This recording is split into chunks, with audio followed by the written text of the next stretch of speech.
விவசாயிகளுக்கு வணக்கம். நான் உங்கள் கலைவாண நகரி. நம்ம ஆல்ரெடி வந்துட்டு இந்த தர்பூசணியோட பிளேலிஸ்ட்ல வந்துட்டு இது 2வது வீடியோ. முதல் வீடியோ பார்க்க ஃபர்ஸ்ட் கமெண்ட்ல லிங்க் கொடுத்துருக்கேன். அந்த இதுல பார்த்து தெரிஞ்சுக்குங்க. இதுல வந்துட்டு இந்த வீடியோல பொறுத்தளவுக்கு பார்க்கும்போது முதல்ல ஒரு 25ல இருந்து 30 நாளைக்கு வந்துட்டு அந்த தர்பூசணிக்கு என்னெல்லாம் தேவைப்படும், என்னென்ன சத்துக்களானது தேவைப்படும், அது எந்த வடிவத்துல கொடுக்க போறோங்கிறத நம்ம இப்ப இதுல பத்தி பார்க்க போறோம். ஃபர்ஸ்ட் வந்துட்டு ஒரு 3 to 5 நாளுக்குள்ள வந்துட்டு பாத்தீங்கன்னா வேம் மைக்ரோரைசான்னு சொல்லக்கூடிய வேம் இது வந்துட்டு 2 கம்பெனில நல்லாதாவே வந்துட்டு இருக்கு. ஒன்று வந்துட்டு பாத்துட்டீங்கன்னா ஐபிஎல், இன்னொன்று வந்துட்டு பாத்துட்டீங்கன்னா ஃபெர்டிஸ்ல வரக்கூடிய ஆக்டிவ்னு சொல்லுவாங்க. இது ரெண்டுமே நல்லா இருக்கு. அது கூட வந்துட்டு ஹியூமிக் ஆசிட் வந்துட்டு ஒரு 1/2 கிலோ ஏக்கருக்கு வந்துட்டு ஒரு 1/2 கிலோ. இதுல வந்துட்டு இந்த ரைஸ்ன்னு சொல்லி ஒரு இது வெரைட்டி இருக்கு. அது வந்துட்டு கொஞ்சம் நல்லதாவே இருக்கு. இதை வந்துட்டு முதல் 3 to 5 நாளுக்குள்ள கொடுத்து முடிச்சிட்டோம்னா, இது எதுக்காக நம்ம கொடுக்குறோம்னா அந்த வேரோட வளர்ச்சிக்கும் வேரோட ஸ்ட்ரென்த்தனுக்கும் நம்மவே கொடுக்குறோம். தர்பூசணியாக இருந்தாலும் சரி, கொடி வகை பயிர்களா இருந்தாலும் சரி, முதல்ல வந்துட்டு அந்த வேரோட வளர்ச்சியை நம்ம பலப்படுத்திட்டோம்னாலே நமக்கு ஈல்டானது ரொம்பவே கெட்டிப்படுத்தி கொடுக்கும்.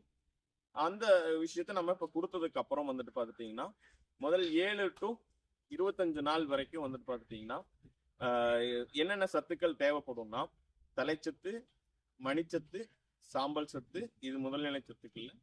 2ஆம் நிலை சத்துல வந்துட்டு பாத்துட்டீங்கன்னா மெக்னீசியம், சல்பர் வந்துட்டு ரொம்ப முக்கியமா தேவைப்படும்.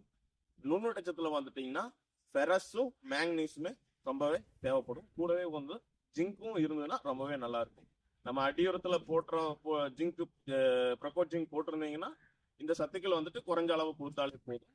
அந்த வகையில நம்ம என்ன ரெஃபர் பண்றோம்னா யாரா ரேகா 17-0-17 வந்துட்டு ஏக்கருக்கு 25 கிலோவும், எம்ஏபி அது வந்துட்டு ஏக்கருக்கு 25 கிலோவும் நம்ம கொடுக்குறோம். இதுக்கு இடையில 17வது நாள் வந்துட்டு முக்கியமா நம்ம ஒரு நுண்ணூட்டமானது கொடுக்கணும். அந்த சமயத்துல வந்துட்டு பாத்தீங்கன்னா இடிடிஏ ஃபார்முலேஷன் இருக்கக்கூடிய நீங்க என்ன நுண்ணூட்டம் வேணாலும் கொடுக்கலாம். பர்டிகுலரா வந்துட்டு டர்பீஸ்ன்னு சொல்லி ஒன்று இருக்கு. அது வந்துட்டு ஏக்கருக்கு வந்துட்டு ஒரு 1/2 கிலோவும், அது கூடவே ஜிங்க் ட்ராக்னு இருக்கக்கூடிய ஜிங்க் ஆக்சைடு சஸ்பென்ஷன் இது வந்துட்டு ஒரு ஏக்கருக்கு வந்துட்டு 1/4 லிட்டரும் நீங்க ட்ரன்ச்சிங்ல கொடுக்கும்போது இன்னுமே நமக்கு வேரோட வளர்ச்சியை வந்துட்டு ரொம்பவே நல்லாவே பண்ணி கொடுக்கும். இப்படி பண்ணும்போது நமக்கு நம்ம முதலே சொல்லியிருந்தோம் வேரோட்டம் வந்துட்டு ரொம்ப முக்கியம்னு. இது இன்னுமே வேரோட்டத்தை ஸ்டிமுலேட் பண்ணி கொடுக்கும். கொடியோட ஓட்டத்தையும் இந்த கணுவோட இடைவெளி தூரங்களையுமே வந்துட்டு இது சரிநிலைப்படுத்தி கொடுக்கும். முக்கியமா வந்துட்டு பாத்துட்டீங்கன்னா இந்த 17-0-17 வந்துட்டு சல்பர் கண்டென்ட் அதிகமா இருக்கிறதுனால வேர் வளர்ச்சியுமே நல்லாவே இது பண்ணி கொடுக்கும். கொடியோட ஓட்டத்தையுமே நல்லதாவே செட் பண்ணி கொடுக்கும். இது வரைக்கும் நம்ம பயிரோட வளர்ச்சி பருவத்து வரைக்கும் நம்ம என்னென்ன கொடுக்கணும், என்னென்ன சத்துக்கள் தேவைப்படணுங்கிறது பார்த்துருக்கோம்.